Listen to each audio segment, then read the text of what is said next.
Segala hormat, puji, syukur kami naikkan kepadamu ya Bapa, karena pada sore menjelang malam ini Engkau berkenan menghadirkan kami kembali di dalam Zoom Meeting Family Ministry pada sore menjelang malam hari ini. Tuhan, kami akan mendengarkan sebagian daripada firman-Mu. Kiranya Engkau juga memberikan kami kesempatan untuk bersama memuji dan memuliakan nama-Mu. Oleh karena itu kami mohon Engkau menyertai kami dalam hari ini agar supaya kami bisa memuji dan memuliakan nama-Mu dengan sebaik-baiknya. Di dalam nama Tuhan kami Yesus Kristus kami telah berdoa dan mengucap syukur. Haleluya. Amin. Ya, mari kita menyanyikan lagu Bila Roh Allah ada di dalamku.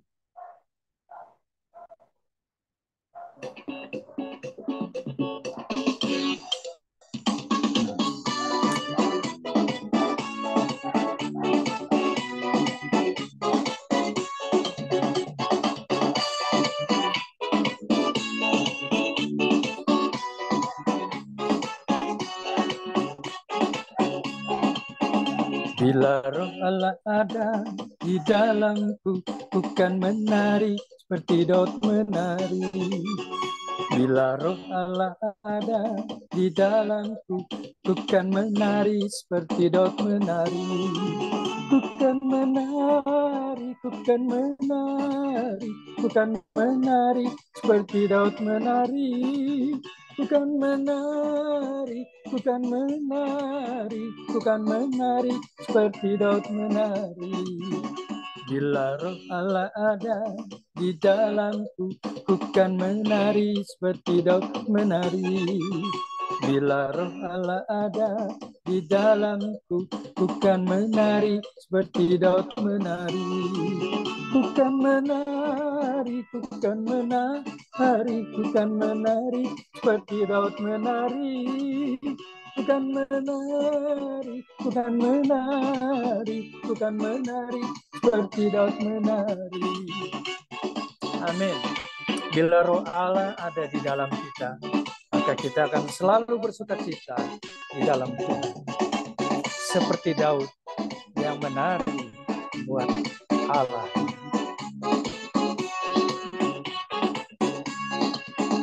Bila Roh Allah ada di dalamku, bukan menari seperti Daud menari.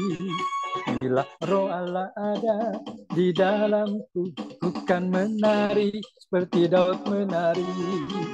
Bukan menari, bukan menari, bukan menari seperti Daud menari. Bukan menari, bukan menari, bukan menari seperti Daud menari. Bukan menari, bukan menari, bukan menari seperti Daud menari. Bukan menari, bukan menari, bukan menari seperti Daud menari. Bukan menari seperti Daud menari. Bukan menari seperti Daud menari.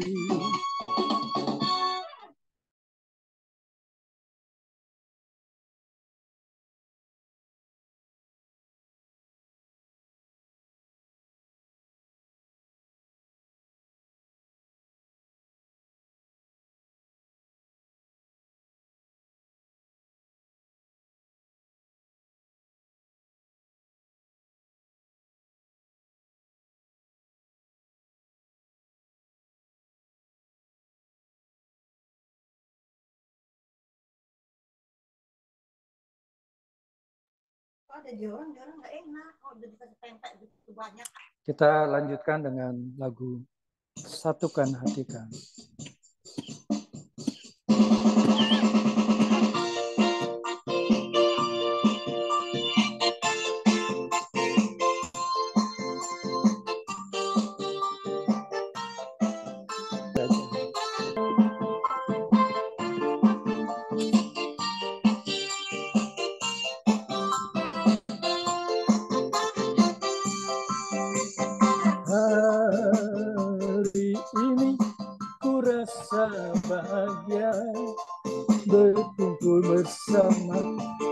saudara seiman. Tuhan Yesus telah satukan kita tanpa memandang di antara, bergandengan tangan dalam kasih, dalam satu hati, berjalan dalam terang kasih Tuhan. Kau sahabatku, kau saudaraku, tiada yang dapat memisahkan kita. Kau sahabatku, kau saudaraku, tiada yang dapat memisahkan kita.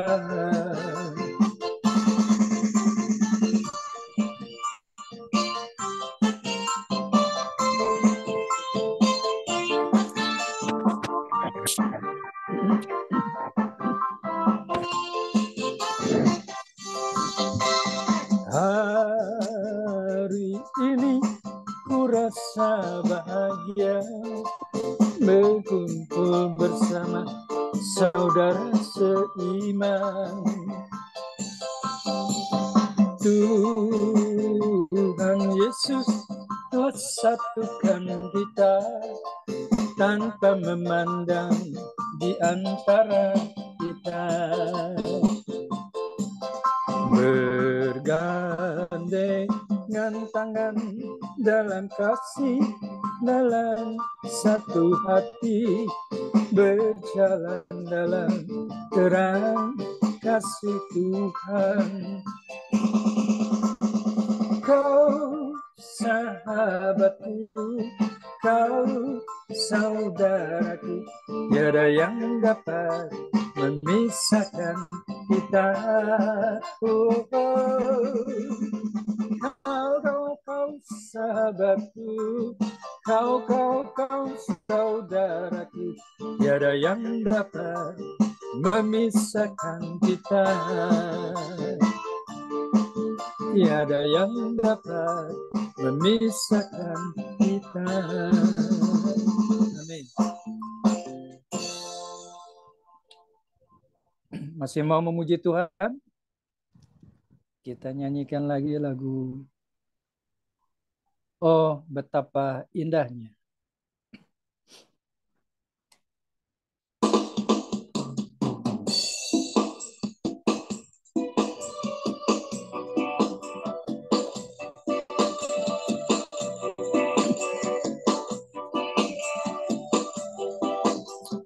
Betapa indahnya saudara seiman di dalam Tuhan.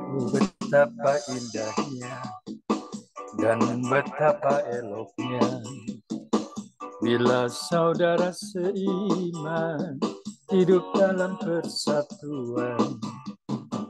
Oh betapa indahnya dan betapa eloknya bila saudara seiman hidup dalam persatuan. Batu urapan di kepala harum, yang kejanggut dan jubahnya turun, seperti embun yang dari Hermon mengalir ke Bukit Sion. Kesana telah diperintahkan Tuhan agar berkat-berkat dicurahkan, kehidupan untuk selamanya. Oh betapa indahnya, oh betapa indahnya dan betapa eloknya bila saudara seiman hidup dalam persatuan.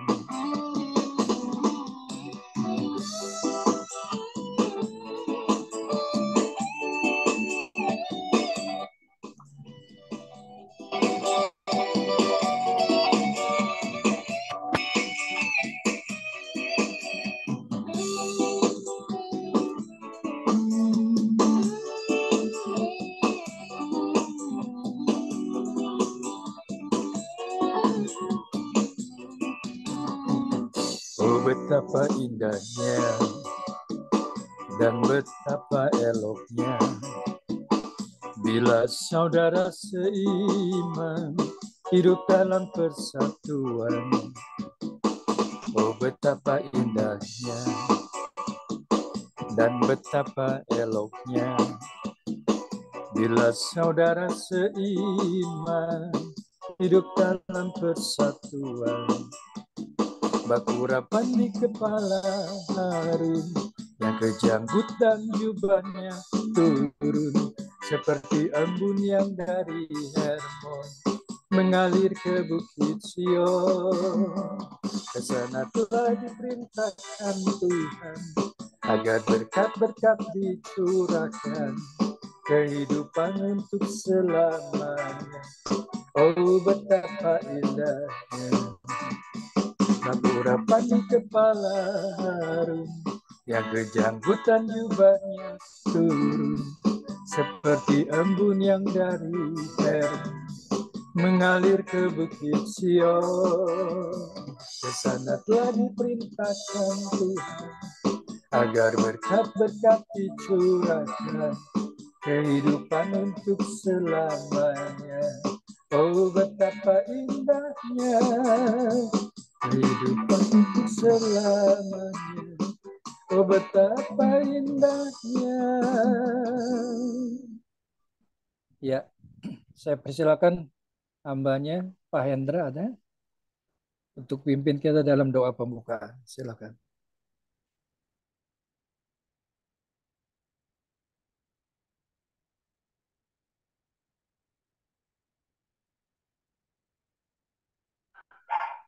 Oke, kita doa ya Bapa kami yang bertata dalam surga. Tuhan, terima kasih pada sore hari ini menjelang malam. Kiranya Engkau berkati kami, urapi kami Tuhan. Lebih lagi hamba-Mu yang akan menyampaikan firman-Mu, Kau urapi ya Bapa. Dan juga kami mendengar sebagian firman-Mu. Kau berkati kami semuanya Tuhan. Segala kuasa kegelapan dan roh-roh jahat yang mengganggu, yang patahkan, hancurkan dalam nama Yesus. Hamba mengusir semuanya itu ya Bapa. Biar semuanya hamba dapat mendengarkan firman-Mu dengan damai sukacita dengan Roh Kudus. Terima kasih Bapa dalam nama Yesus. Haleluya. Amin. Amin. Ya, terima kasih Pak Hendra. Selanjutnya kita masih mau memuji Tuhan. Kita masuk lebih dalam lagi dengan lagu. Sebentar. Kepadamu ku berdoa.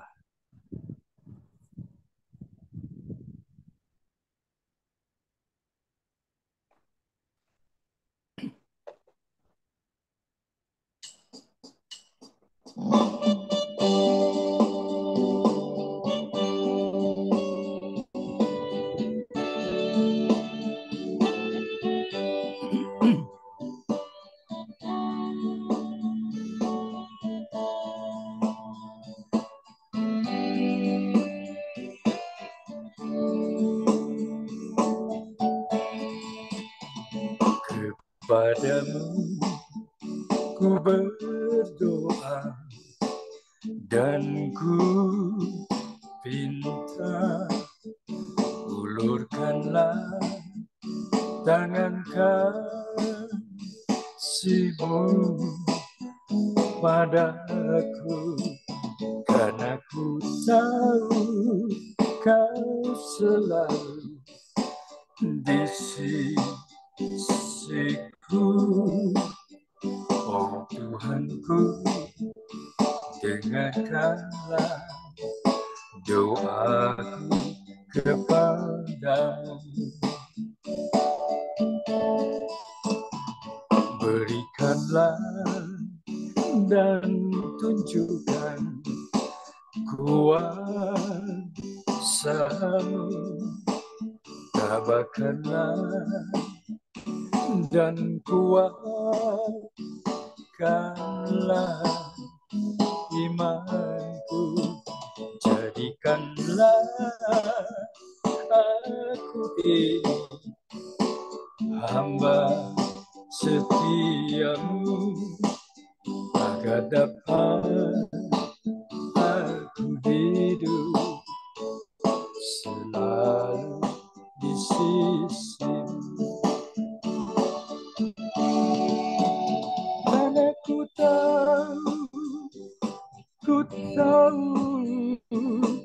pasti, oh Tuhan, apapun juga di dunia ini, tanpa Kau Tuhan, semuanya takkan berarti. Oh Tuhanku, dengarkanlah doaku kepadamu.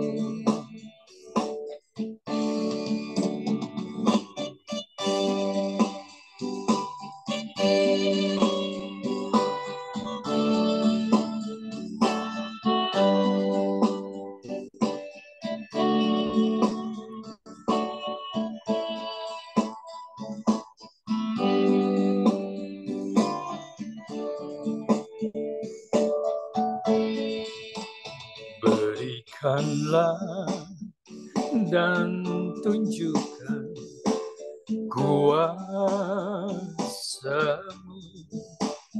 tabahkanlah dan kuatkanlah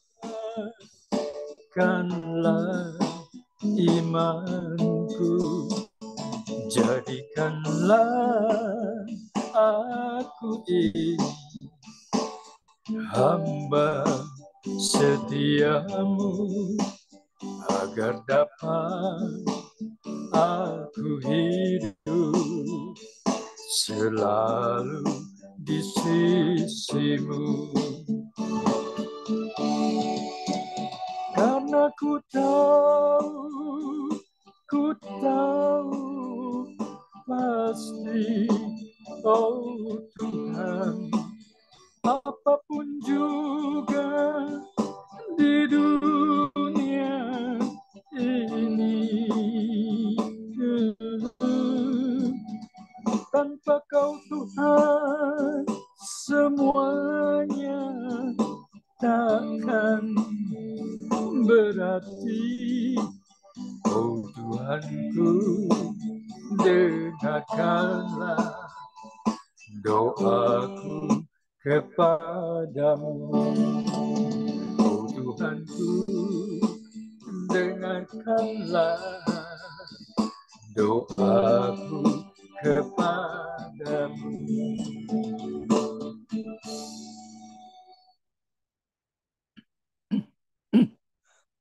Sekarang mari kita siapkan hati kita untuk mendengarkan firman Tuhan. Maka kita sambut firman Tuhan dengan lagu. Sebentar.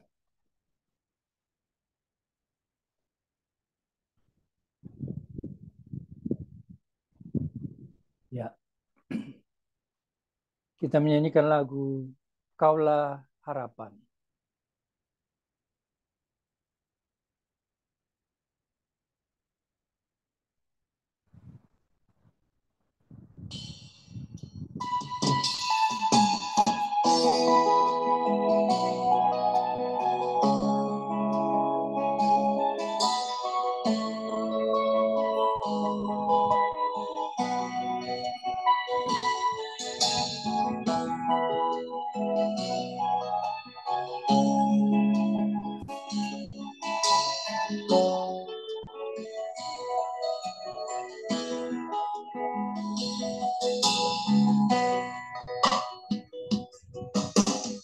Bukan dengan kekuatanku ku dapat jalani hidupku,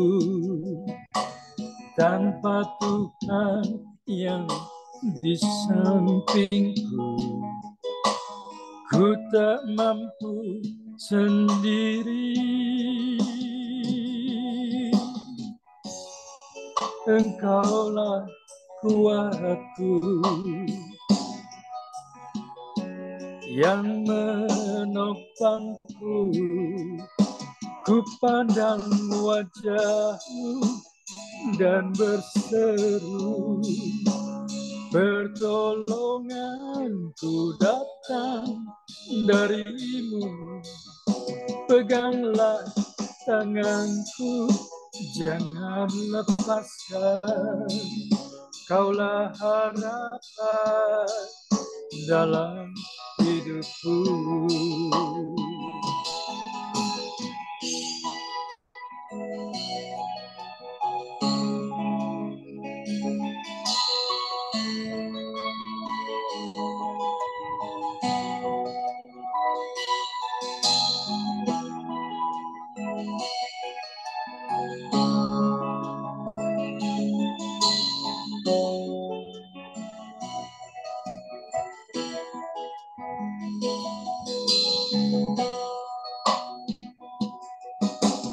Bukan dengan kekuatanku ku dapat jalani hidupku, tanpa Tuhan yang di sampingku ku tak mampu sendiri. Engkaulah kuatku yang menopangku. Ku pandang wajah-Mu dan berseru, pertolonganku datang dari-Mu. Peganglah tanganku, jangan lepaskan. Kaulah harapan dalam hidupku.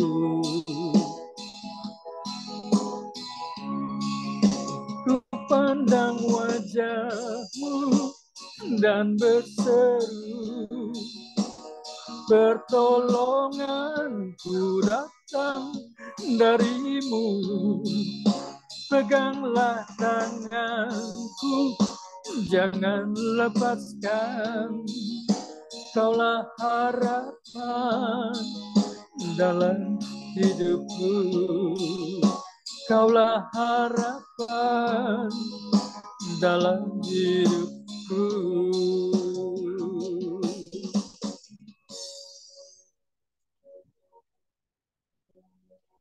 Amin. Ya, saya persilakan hambanya Bapak Pendeta Hiu untuk menyampaikan firman Tuhan. Tuhan berkati. Selamat sore semua. Ya, sore. Mohon maaf, saya baru berhasil masuk setelah uji coba kurang lebih 15-20 menit. Ternyata internet di rumah saya bermasalah dan saya sekarang pakai hotspot dari HP. Semoga usaha kita bisa selesaikan ini. Hari ini saya tidak mempersiapkan tema yang ditanyakan oleh Pak Pendeta Gu Mingguan. Saya pikir saya tidak mempersiapkan slide-nya juga. Tapi sekarang ini tadi sebelum saya masuk, saya terpikir untuk diskusi mengenai satu pribadi atau satu tokoh di Alkitab yang kebanyakan kita sudah kenal dan kita sudah hafal orang ini. Saya merenungkan ini dan saya juga baru sadar bahwa kebanyakan yang bergabung di Zoom ini adalah para hamba Tuhan. Saya merenungkan bahwa kita ini menjadi hamba Tuhan, tapi seringkali kita tidak merenungkan tokoh-tokoh atau pribadi-pribadi di Alkitab lebih dalam lagi. Jadi saya ingin membagi pemikiran tentang salah satu pribadi dalam Alkitab, yaitu Kain. Ya, Kain. Saya rasa banyak di antara kita ini sudah tahu cerita tentang Kain. Tapi saya ingin membicara tentang respon Kain ketika Tuhan datang kepada Kain. Anda bisa membuka Alkitab Anda, kita mulai akan membaca dari Kejadian pasal 4 ayat 10. Ya, nanti kita akan membaca. Kita sudah tahu tentang cerita tentang Kain dan Habel ini. Kain mau persembahan kepada Tuhan, tapi persembahan dari Kain itu tidak diindah oleh Tuhan, tidak diingin oleh Tuhan. Akhirnya dia dengan mungkin perasaan yang tidak menyenangkan, dengan perasaan yang membencikan, dengan keirian hati dan segala macam, dia membunuh Habel. Nah, itu settingannya. Di ayat 10 itu berkata, darah adikmu berteriak kepadaku dari tanah. Ini Kain sedang berdialog, berbicara dengan Tuhan. Saya merenungkan ini, Kain melakukan satu dosa yang sangat-sangat luar biasa, dosa yang sangat-sangat besar, itu membunuh Habel. Tapi ada sesuatu yang luar biasanya, hebatnya di sini adalah meskipun Kain itu melakukan suatu dosa yang luar biasa membunuh Habel, Tuhan masih datang kepada dia. Tidak jauh beda dengan ketika papanya Adam jatuh dalam dosa. Sebenarnya saya tidak bisa memakai kata jatuh ya. Ini sudah kebiasaan memakai kata jatuh. Menurut saya Adam dan Hawa itu tidak jatuh dalam dosa, tapi Adam dan Hawa, bukan Adam, Hawa itu sebenarnya sudah mempertimbangkan dulu antara buah itu, dia ketika dia melihat buah itu, dia sudah membuat satu pertimbangan. Dia ambil satu keputusan untuk tetap ambil buah itu. Ya, jadi menurut saya kalau dalam konteks seperti itu bukan jatuh dalam dosa, tapi setelah membuat pertimbangan. Nah, yang saya mau katakan ketika Adam dan Hawa berdosa, Tuhan datang kepada mereka. Sekarang Kain berdosa, Tuhan juga datang kepada Kain.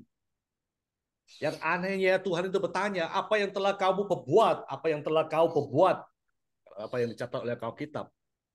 Darah adikmu itu berteriak kepadaku dari tanah. Lihat, Kain membunuh Habel, Tuhan tetap datang kepada dia. Saya ingin menegaskan kita hamba Tuhan yang melayani, kita hamba Tuhan tetap manusia biasa. Kita belum sejatinya suci, kita masih bisa berdosa. Mungkin tidak dengan perbuatan, tapi seringkali dengan perkataan, pemikiran, atau bahasa Indonesia dengan hati kita melakukan kesalahan, melakukan dosa. Saya hanya mau mengatakan ketika itu terjadi dengan kita, bersyukurlah meskipun kita ini manusia yang bisa berdosa, Tuhan tetap datang kepada kita. Hal yang hebat lagi dari kejadian ini di ayat 11, di sana meskipun dikatakan dalam bahasa Indonesia terkutuklah engkau. Seringkali kita pikir bahwa Tuhan mengkutuk Kain. Tapi saya belajar lebih jelas lagi. Menurut saya Tuhan tidak mengkutuk Kain. Karena kalau kita membaca selanjutnya, ayat 12 itu di sana mengatakan apabila engkau mengusahakan tanah itu, maka tanah itu tidak akan memberikan hasil sepenuhnya lagi kepada engkau. Menurut saya kutukan kata terkutuk di ayat 11 di Kejadian pasal 4 ayat 11 itu terkutuklah engkau itu adalah kutukan yang sama yang dilakukan oleh Tuhan ke atas Adam. Ya, masih ingat kalau kita membaca di Kejadian 3 itu Tuhan mengutuk tanah. Nah, di sini Tuhan juga sama mengutuk tanah itu, bukan kainnya secara pribadinya, tapi tanahnya yang dikutuk. Itu sepertinya kutukan atas kain itu adalah sama dengan kutukan Adam, tetapi ini diperkuatkan lagi. Ya, kalau menghasilkan makanan dari bumi itu adalah sulit bagi Adam, sekarang ini mungkin jadi mustahil bagi Kain. Ya, kalau Anda masih ingat Kain itu adalah seorang petani. Nah, kalau Adam itu diusir keluar dari Taman Eden, Kain itu tidak akan menemukan peristirahat di seluruh bumi. Karena di ayat 12 itu mengatakan engkau menjadi seorang pelarian dan pengembara di bumi. Jadi dia pindah-pindah tempat pelarian. Jadi mencari atau menghasilkan makanan dari bumi itu menjadi sesuatu yang susah, sesuatu yang berat. Ya, menurut saya ini menunjukkan ada kasih dari Tuhan, ya, tidak mengutuk seperti mengutuk Adam secara pribadi, tidak pernah mengutuk Adam secara pribadi. Di sini juga sebenarnya Tuhan tidak mengutuk Kain secara pribadi, tapi mengutuk tanahnya. Kalau Adam sulit cari makan dari bumi, sekarang Kain itu lebih susah lagi. Dia harus pindah dan pindah dan pindah, melari, menggembara di bumi ini.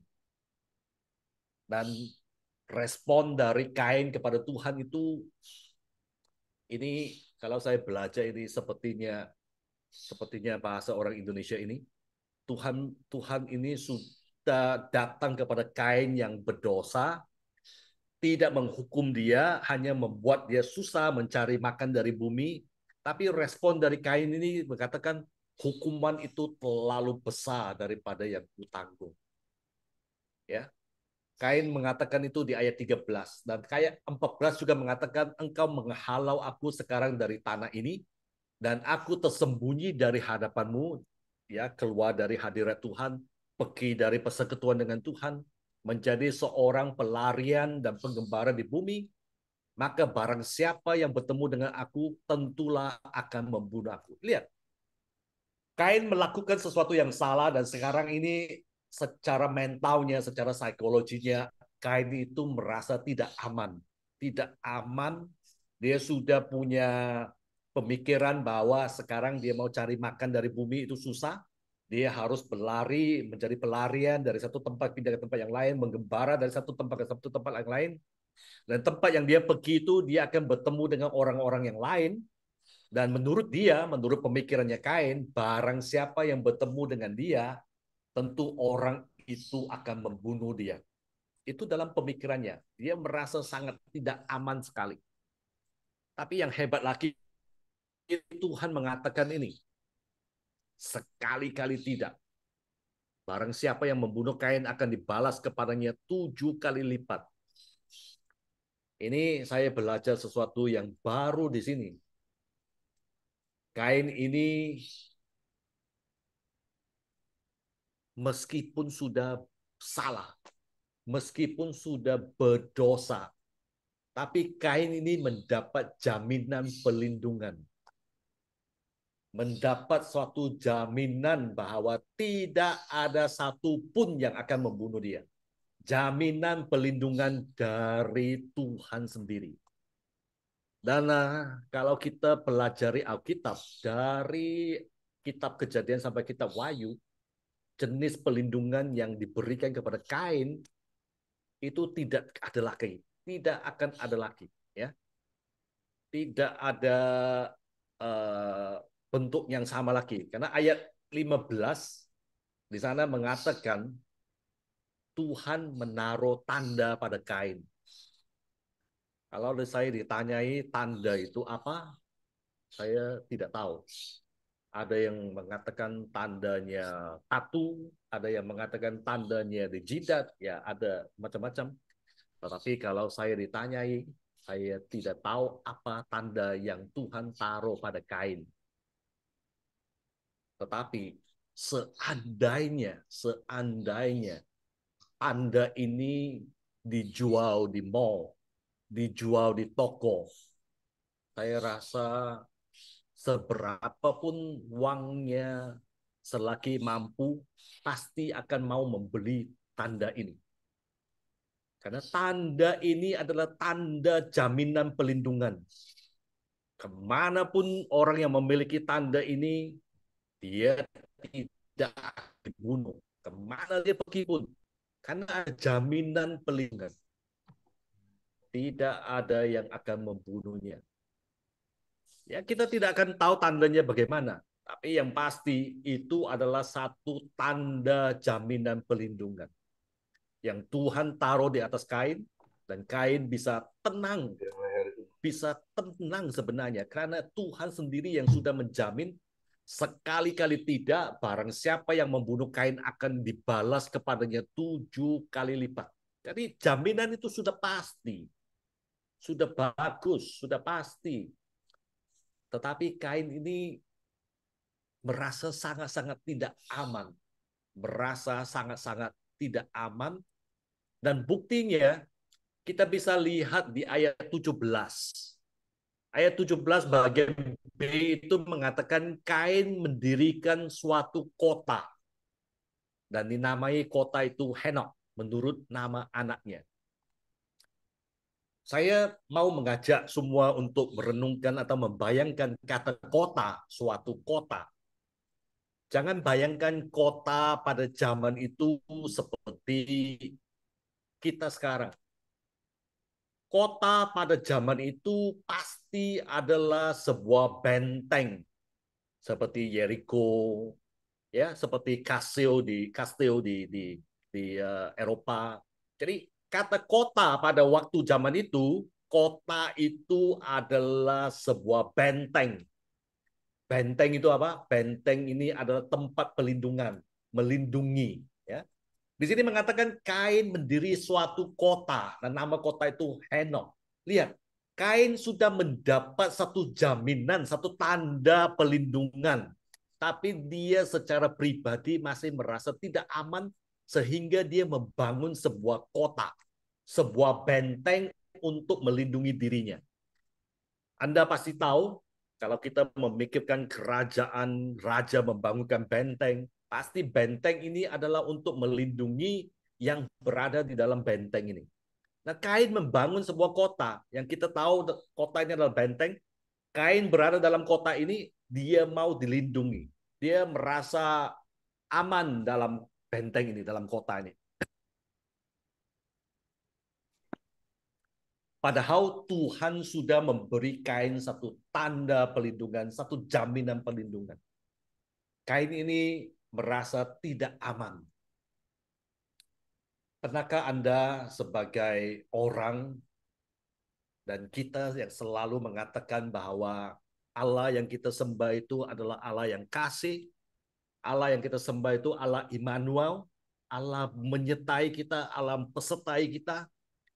Tapi seringkali dalam perjalanan hidup kita ada aja ketakutan, adalah kekhawatiran, merasa tidak aman.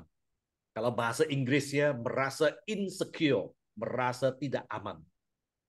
Sekurang-kurangnya rasa insecure itu ada 4 ketakutan, 4 jenis ketakutan. Yang satu yang saya tahu itu takut dihukum. Ya, padahal Kain itu sudah tidak dihukum. Tanah yang dikutuk. Susah dia mencari tanah itu. Tapi dia takut dihukum. Yang kedua yang merasa tidak aman itu takut ditolak. Yang ketiga takut gagal. Yang keempat takut direndahkan.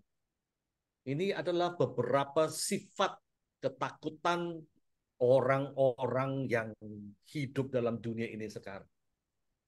Sehingga seringkali kita menemukan orang-orang yang takut dihukum, takut dipersalahkan, mereka mencari kuasa. Mereka mencari kekuasaan. Ya, belakangan ini Indonesia diramaikan dengan masalah atau persoalan tahun pemilu. Ya, ada yang mengatakan presiden mau mengamankan orang yang akan mengganti dia supaya nanti kalau dia sudah turun menjadi tidak menjadi presiden, dia Pak Jokowi tidak akan dihukum. Maka dia mencari sesuatu ya yang bisa punya kuasa untuk melindungi dia. Ini tipe orang yang tidak merasa aman. Ketika dia merasa takut dihukum, takut dipersalahkan, dia membutuhkan kuasa. Yang kedua, takut gagal. Orang yang takut gagal itu dia membutuhkan kontrol. Dia membutuhkan kendali. Dia menjadi orang yang pegang kendali. Ya. Tapi seringkali itu yang terjadi khususnya dalam gereja. Contoh belakangan ini di gereja saya kita merayakan Hari Paskah. Waktu sebelum merayakan Hari Paskah ada orang yang diajak supaya menjadi ketua panitia. Waktu diajak dia berkata, "Oh, jangan saya. Pilih yang lain aja. Kalau Anda pilih saya, nanti kalau gagal bagaimana?" Ya, kita mengamankan dia, kita memberi dia semangat dengan mengatakan, oh tidak apa-apa, lanjutkan aja jadi ketua panitia. Ya, dia takut gagal, takut dipersalahkan. Dan seringkali kalau terjadi sesuatu, dia kata apa? Dia akan orang tipe ini akan mengatakan, kan tadi saya sudah mengatakan nanti kalau tidak berhasil bagaimana? Ya, orang ini selalu mencari alasan. Takut yang ketiga adalah takut penolakan. Orang yang takut penolakan, dia butuh diterima, butuh approval. Di dalam satu kelompok, satu komunitas, dia perlu merasa dia diterima oleh kelompok itu. Kalau dia berbeda sedikit dengan kelompok itu, merasa seperti aneh sendiri, merasa seperti yang lain menolak dia. Ya, itu yang merasa insecure. Yang keempat, takut merasa direndahkan, takut merasa rendah.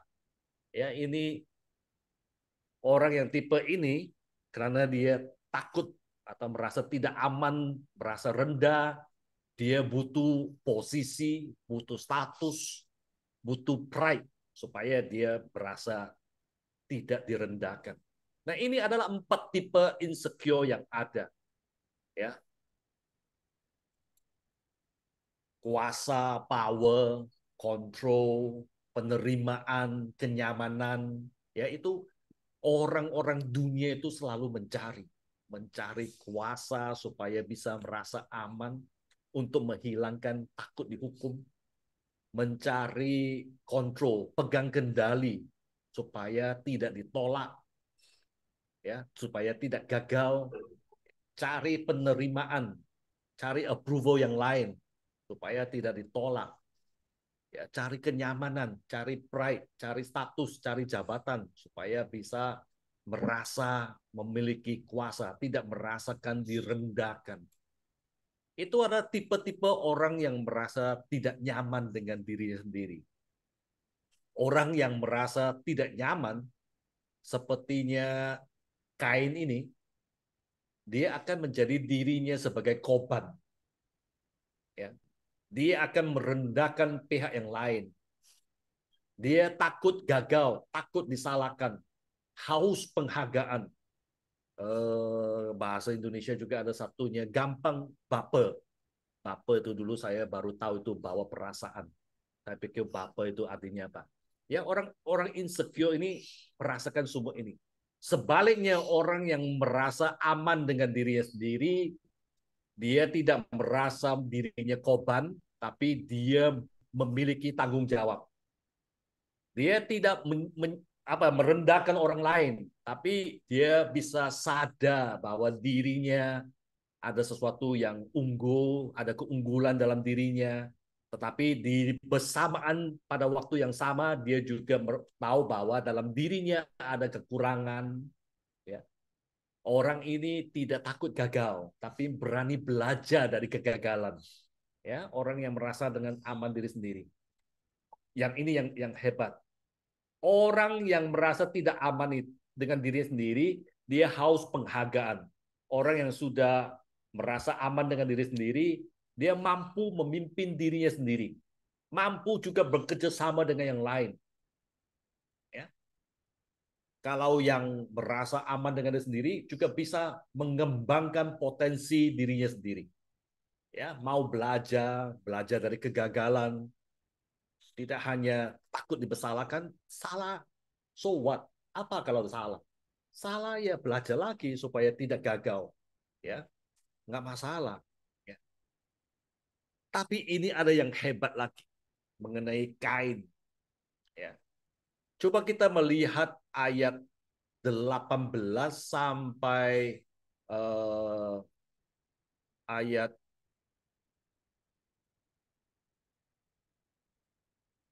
21 ya, 22. Ayat 18, bagi Henok lahirlah Irad, dan Irad itu memperanakan Mehuya, dan Mehuya memperanakan Metusael. Metusael memperanakan Lamek. Lamek mengambil istri 2 orang, yang satu namanya Ada, yang lain Zila. ada itu melahirkan Yabel. Nah, ini yang saya ingin Anda perhatikan. Yabel, dialah yang menjadi bapa orang yang diam dalam kemah dan memelihara ternak. Kata bapak atau bahasa Inggrisnya father, atau bahasa sekarang ini master, atau bahasa Indonesia yang paling suka kami dengar adalah konglomerat. Ya, dialah yang menjadi bapa orang yang diam dalam kemah dan memelihara ternak. Saya kalau mau artikan ini dalam bahasa sekarang, Yabel ini adalah konglomerat properti.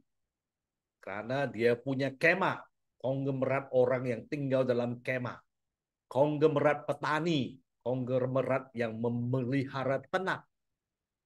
Ayat 21, nama adiknya ialah Yubal. Dialah yang menjadi bapa semua orang yang memainkan kecapi dan seruling. Saya ingin mengatakan pada zaman perjanjian lama ini, kecapi dan seluring ini adalah entertainment yang ada pada waktu itu. Kalau kita bawakan ke zaman sekarang, Yubel ini adalah konglomerat orang entertainment. Karena main kecapi, main seluring untuk menentertainkan yang lain. Ini adalah konglomerat entertainment. Ayat 22, Zila juga melahirkan anak, yakni Tubal Kain, bapa semua tukang tembaga dan tukang besi. Konglomerat tukang tembaga dan tukang besi. Ini pabrik, proses pabrikan. Ini konglomerat pabrik ini. Di Surabaya ada satu pabrik besi yang besar miliki orang India, Espak Indo.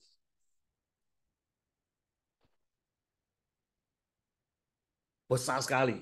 Dan orang yang memiliki pabrik itu adalah, nggak tahu, orang terkaya nomor sekian-sekian di Indonesia atau sekian-sekian terkaya di dunia. Lihat, Kain, seorang yang berdosa, tetapi dia bisa menghasilkan anak-anak yang konglomerat dalam berbagai bidang. Konglomerat dalam properti, dalam pertanian, dalam entertainment, dalam proses fabrikasi pabrik, bisa melahirkan semua itu. Kenapa? Lihat, ini adalah ciri-ciri orang yang merasa tidak aman. Ikan dirinya dengan apa yang dia lakukan. Ya, Yabel tinggal diam dalam kemah. Itu dia mencoba membuktikan inilah yang dia lakukan. Ini semua adalah bicara tentang apa yang orang atau manusia lakukan dan memiliki untuk menyatakan diri mereka. Mereka tidak memakai dirinya secara pribadi, secara being untuk menyatakan dirinya, tetapi memakai apa yang mereka lakukan dan apa yang mereka miliki untuk menyatakan dirinya. Pernahkah Anda bertemu dengan orang lain atau seseorang yang ketika memperkenalkan dirinya, dia mengatakan, nama saya Hugh, saya adalah seorang katakanlah dokter. Dia tidak sedang menonjolkan dirinya secara pribadi, dia sedang menonjolkan apa yang dia lakukan, yaitu sebagai seorang dokter. Atau Anda sedang pernah bertemu dengan seseorang yang mengatakan, hey, nama saya Hugh, saya adalah seorang pengusaha. Saya pengusaha di bidang ini dan itu. Lihat, orang ini juga tidak menonjolkan dirinya secara pribadi, tapi menonjolkan apa yang dia lakukan. Ada orang yang tidak menonjolkan apa yang dia lakukan, tapi menonjolkan apa yang dia miliki. Ya, zaman sekarang ini anak muda juga sering melakukan itu, menonjolkan dengan mobil-mobil yang mewah, menonjolkan diri di medsos, di media sosial, menunjukkan mereka memiliki mobil yang mahal, sepeda motor yang mahal, ya, menonjolkan. Lihat, ini adalah ciri orang yang merasa tidak aman, merasa tidak nyaman dengan dirinya. Sebaliknya, orang yang nyaman, orang yang merasa aman dengan dirinya, tidak perlu semua itu. Cukup. Ah,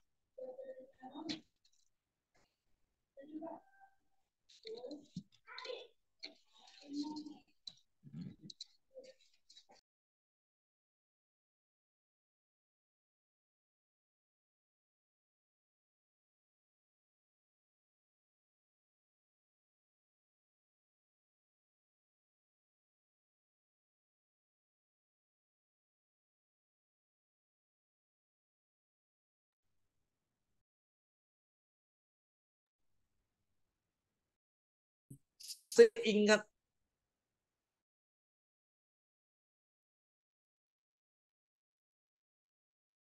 saya ulangi lagi, masih ingat mengenai Musa bertemu dengan Tuhan di semak yang terbakar. Ketika Musa bertemu dengan Tuhan di semak yang terbakar, dan Musa bertanya, siapa?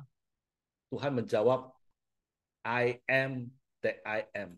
Aku adalah aku. Tuhan tidak menjawab apa yang dia lakukan dan apa yang dia miliki.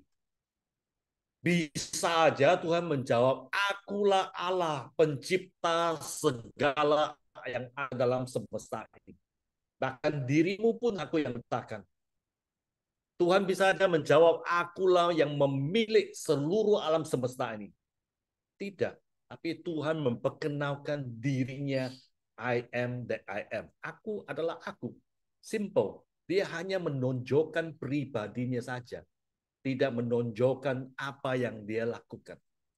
Lihat, Kain melakukan kesalahan, Tuhan memberi dia tanda pelindungan, seharusnya dia sudah aman, dia ada jaminan keamanan, tetapi Kain tetap merasa tidak aman, dia membangun kota, membangun benteng untuk melindungi dirinya. Keturunannya juga merasa tidak aman, harus menonjolkan, harus dengan melakukan sesuatu yang spektakuler untuk mencari kekuasaan, untuk menunjukkan apa yang dia miliki. Itu yang terjadi. Ini adalah ciri-ciri orang yang insecure. Tapi ada satu pribadi yang hebat. Kalau Anda membaca lanjutannya, ada keturunan ya setelah Habel mati, Adam mendapat keturunan yang baru, ya. Adam mendapat satu keturunan, seorang laki-laki yang dilahirkan bagi Adam itu diberi nama Set. Ya. Dan Anda tahu ya,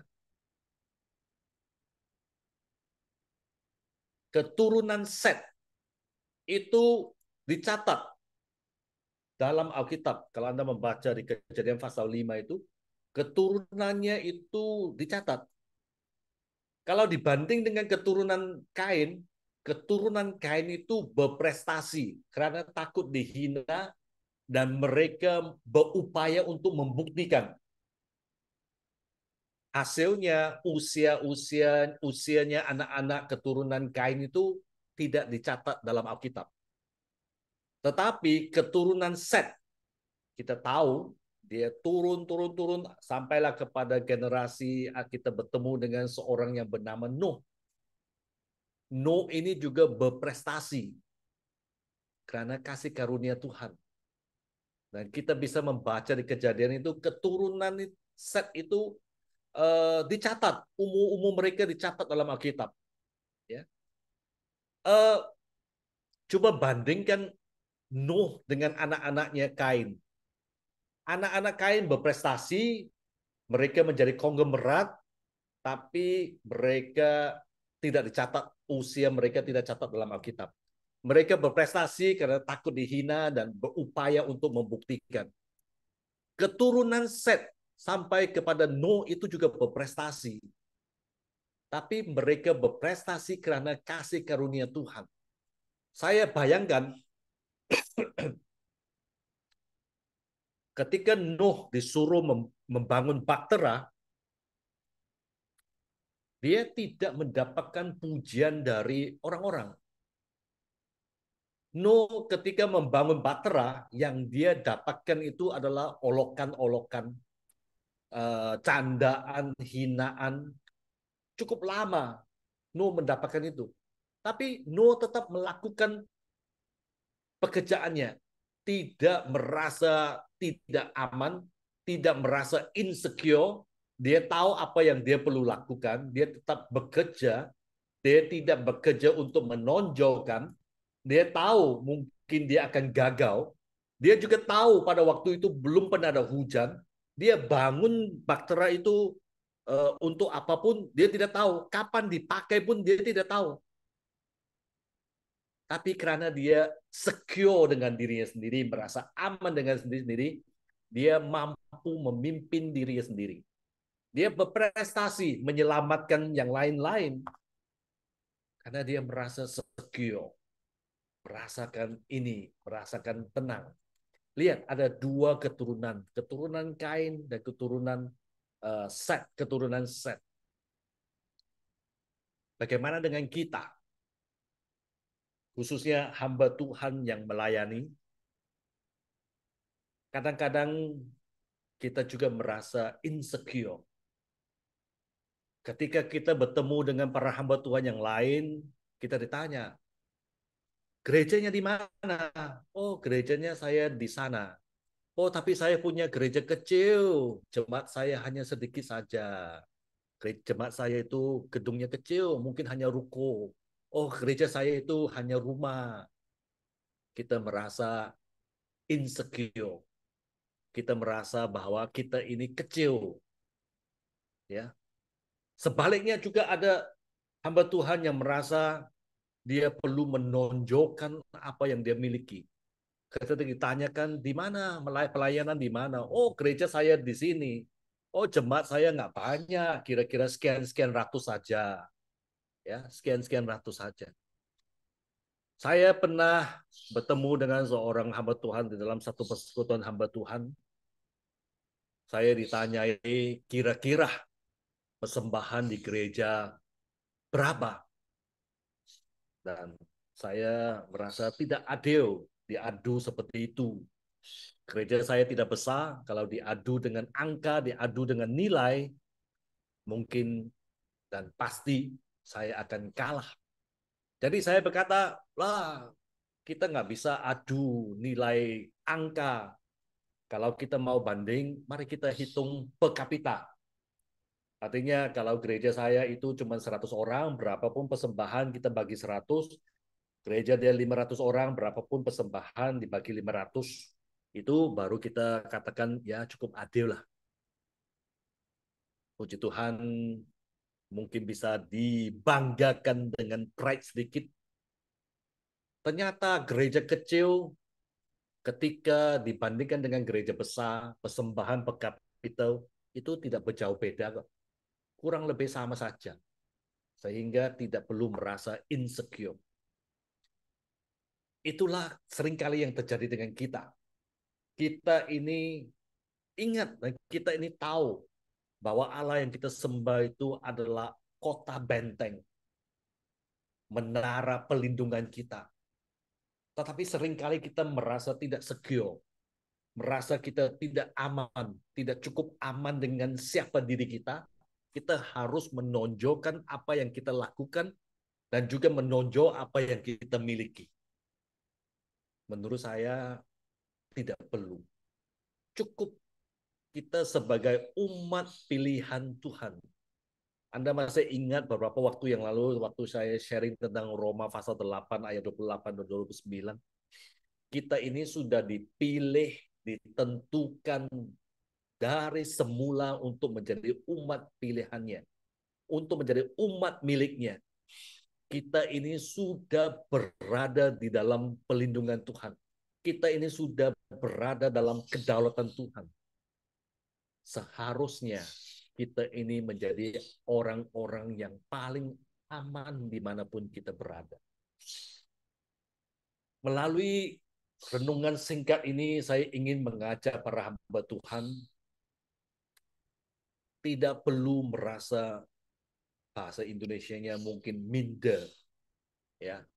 Tapi dalam bahasa Inggris Minda itu bicara tentang kemampuan, ya. Ada lagi kata minda itu bisa dikata sebagai self esteem. Nah, self esteem ini berbeda. Self esteem ini adalah keberhargaan, ya. Kalau minda itu bicara tentang kemampuan. Contoh, saya ini tidak bisa menyanyi. Kalau saya menyanyi pasti fals. Jadi seringkali saya mengatakan nyanyian saya bagus, tapi lebih bagus jangan menyanyi. Menyanyi ini bicara tentang kemampuan, ya. Saya tidak perlu minder karena saya tidak bisa, saya tidak perlu minder karena tidak bisa menyanyi. Karena itu bicara kemampuan. Tetapi kalau saya rajin dan saya mau, mungkin kalau setiap hari saya melatih menyanyi, mungkin saya juga les nyanyi, mungkin sebulan belum bisa, 2 bulan belum bisa, 3 bulan belum bisa, setahun belum bisa. Lama seiring waktu kalau saya melatih diri saya, membangunkan kemampuan saya akan bisa menyanyi. Jadi itu tidak perlu minder, ya, karena itu bicara tentang kemampuan. Yang kedua, kita juga tidak perlu minder dalam masalah persoalan self esteem, keberhargaan. Ingat, kita berharga karena siapa Tuhan kita. Kita seharga nyawa seorang yang menebus kita. Jadi Anda dan saya adalah pribadi yang berharga. Orang mau mengata kita ini begini dan begitu, ya silakan aja orang mengatakan begini dan begitu.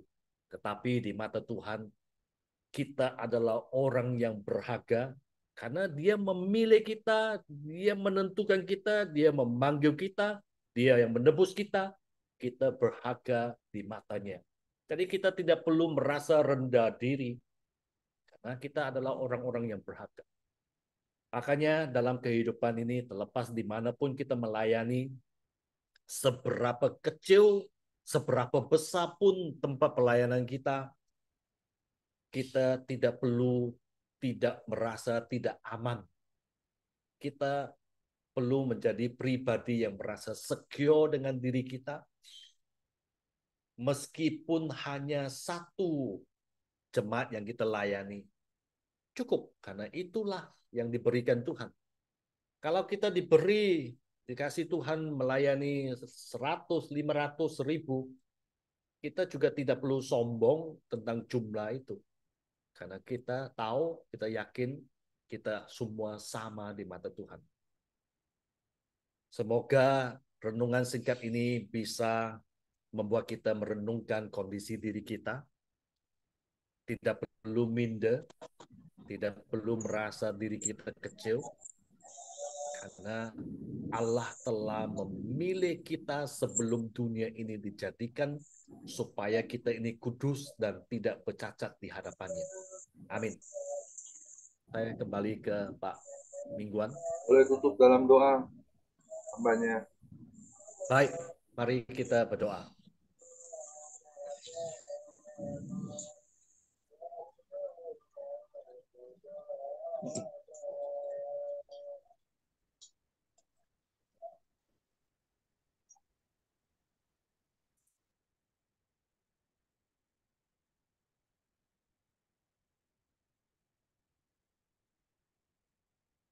Apakah ada suara? Tadi nggak ada, Pak. Tadi nggak ada. Sekarang? Bagus, bagus, bagus. Oke. Mari kita berdoa. Bapa yang di surga, meskipun saya tahu dalam hati saya bahwa Engkau tidak akan pernah meninggalkan saya, meninggalkan kami, meninggalkan semua yang hadir di sini pada hari ini. Ada waktu tertentu saya ragu dan saya khawatir. Izinkan saya belajar seperti apa yang diajarkan oleh penulis surat Ibrani, yaitu mencukupkan diri dengan apa yang saya miliki. mencukupkan dengan apa yang saya ada. Karena Engkau sudah pernah berfirman, tidak akan membiarkan aku, dan Engkau sekali-kali tidak akan meninggalkan aku. Kami percaya bahwa Engkau akan mengizinkan hal-hal yang terjadi, mungkin juga hal-hal yang buruk, hal-hal yang jelek, tapi kami percaya bahwa semua itu bekerja untuk kebaikan saya, kebaikan kami. Kami berterima kasih karena telah memanggil kami untuk tujuan Engkau. Kami berterima kasih atas janji akan masa depan yang penuh harapan, rancangan damai sejahtera, bukan rancangan kecelakaan, dan memberi kepada kami masa depan yang penuh harapan. Sungguh kami bersyukur dan berterima kasih.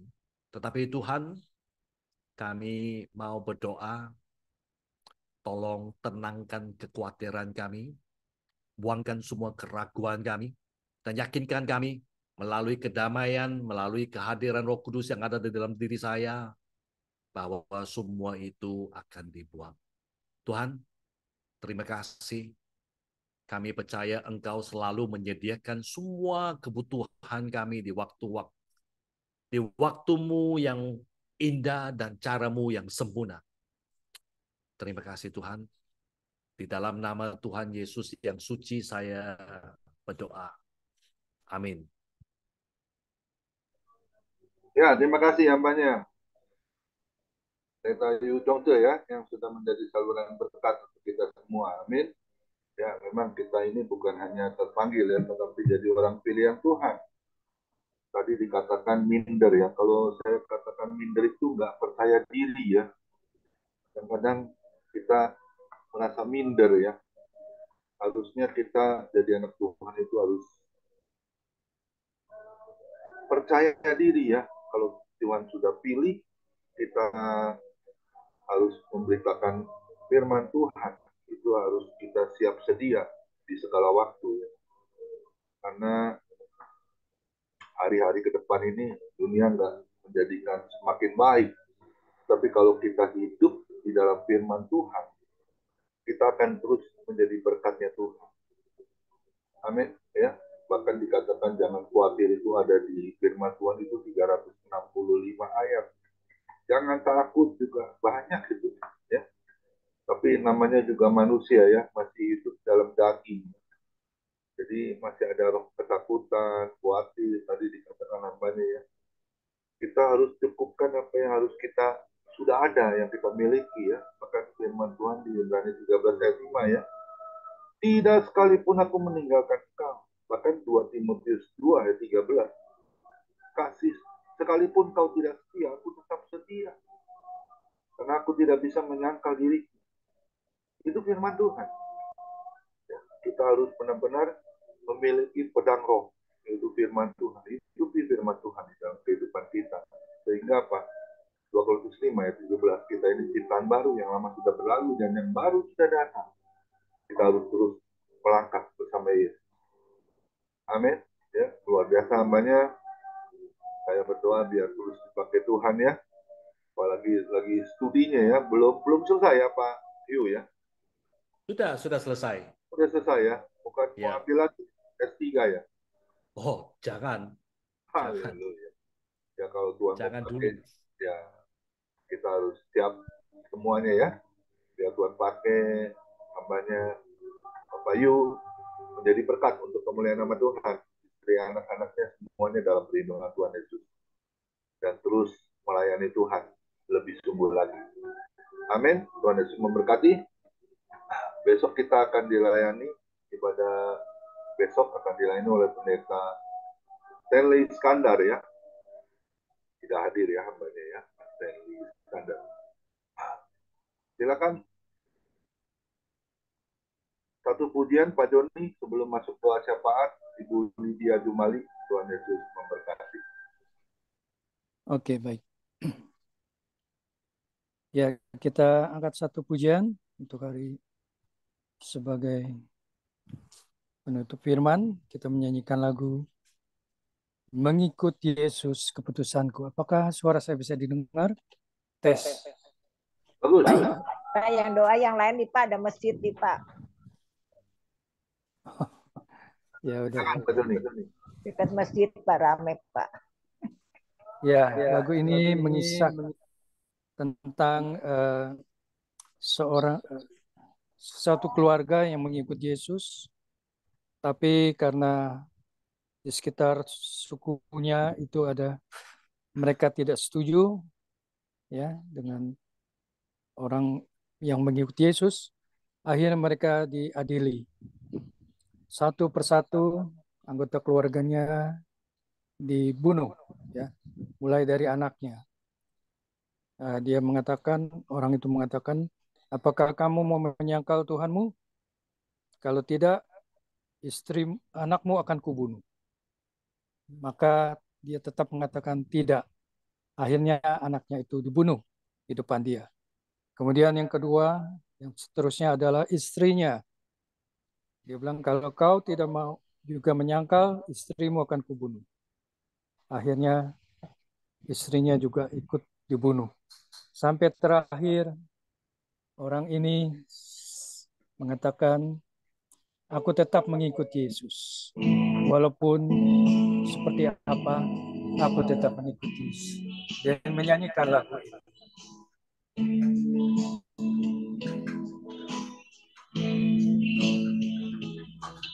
Mengikut Yesus keputusan, mengikut Yesus keputusanku, mengikut Yesus keputusanku, ku tak ingkar, ku tak ingkar. Mengikut Yesus keputusanku, mengikut Yesus keputusanku, mengikut Yesus keputusan, ku tak ingkar, ku tak ingkar. Tetap ku ikut walau sendiri, tetap ku ikut walau sendiri, tetap ku ikut walau sendiri, ku tak ingkar, ku tak ingkar. Tetap ku ikut walau sendiri, tetap ku ikut walau sendiri, tetap ku ikut walau sendiri, ku tak ingkar, ku tak ingkar. Tetap ku ikut walau sendiri, ku tak ingkar, ku tak ingkar. Setelah itu dia dibunuh.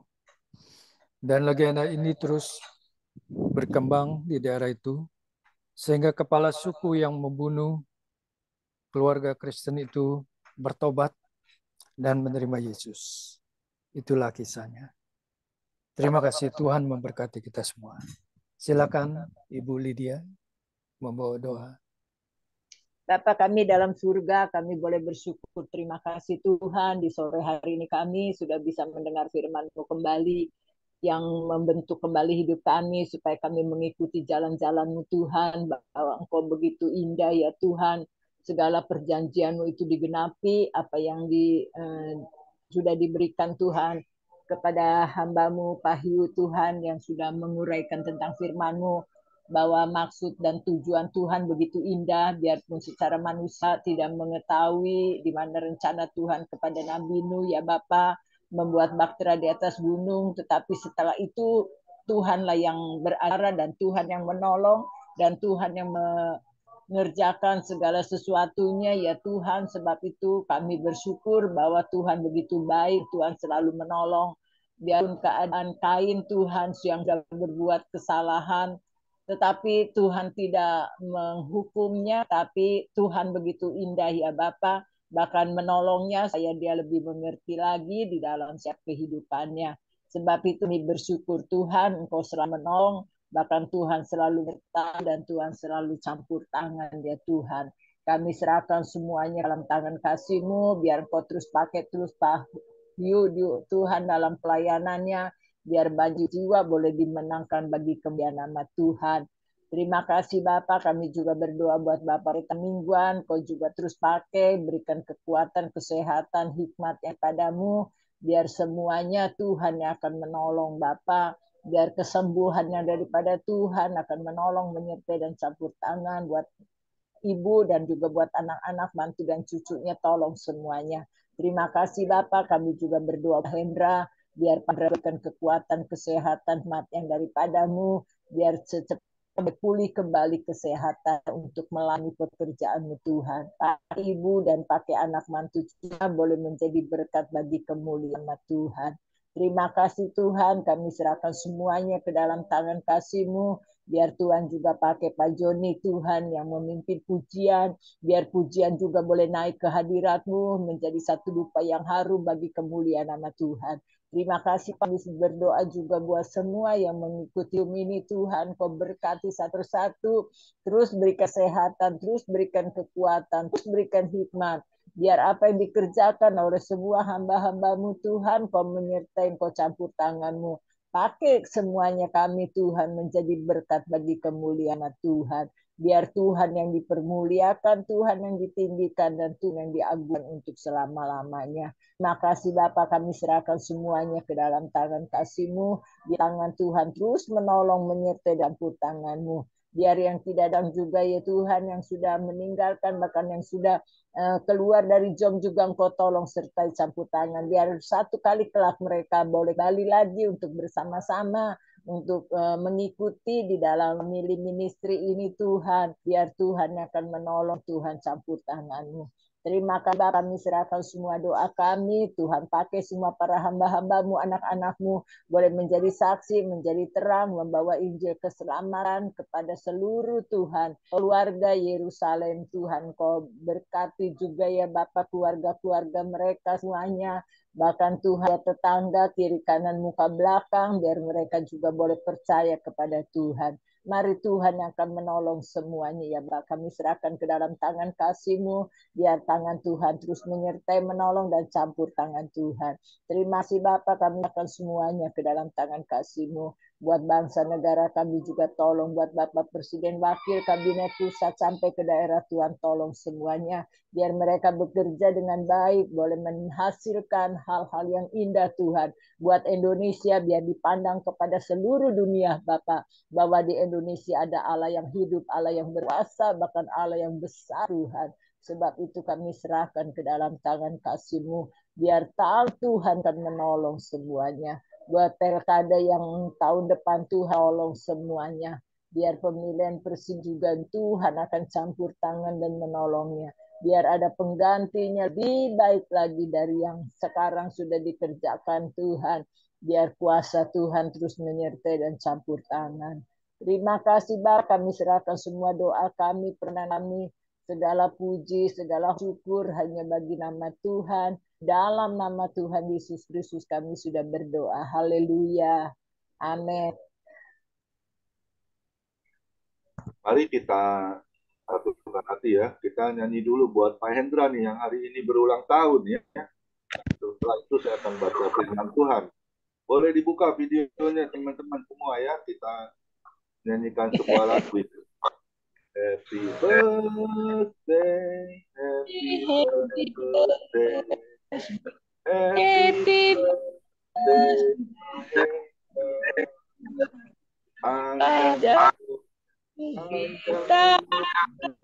Panjang umurnya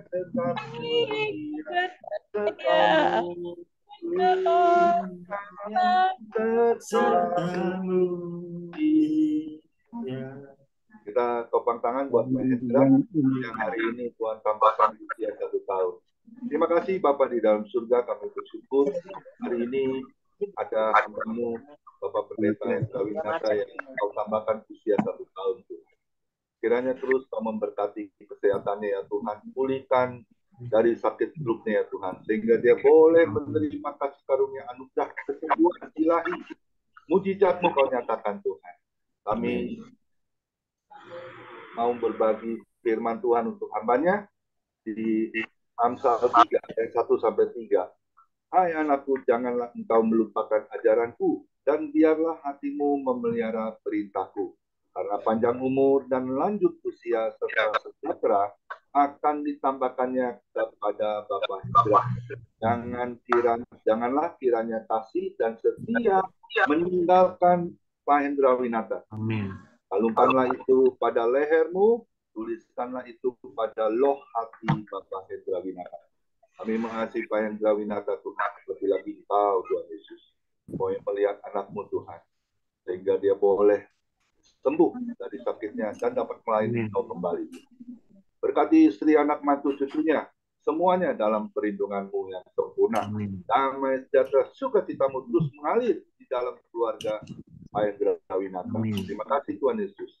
Kami mau angkat tangan tinggi-tinggi, kami mau terima berkat yang datangnya dari Tuhan Yesus Kristus. Tuhan Yesus Kristus adalah perisai dan kekuatanku. Kepadamulah kami semua percaya. Tuhan memberkati engkau dan Tuhan melindungi engkau. Tuhan menyinari engkau dengan wajahnya dan memberi engkau kasih karunia. Dan Tuhan Yesus menghadapkan wajahnya kepada kita semua yang hadir. Diberinya damai sejahtera Bapak Ibu. Kiranya Tuhan Yesus memberkati kesehatan Bapak, Ibu, anak, mantu, cucu, semuanya dalam perlindungan Tuhan Yesus yang sempurna. Yang sakit, malam ini juga Tuhan Yesus sembuhkan secara ajaib.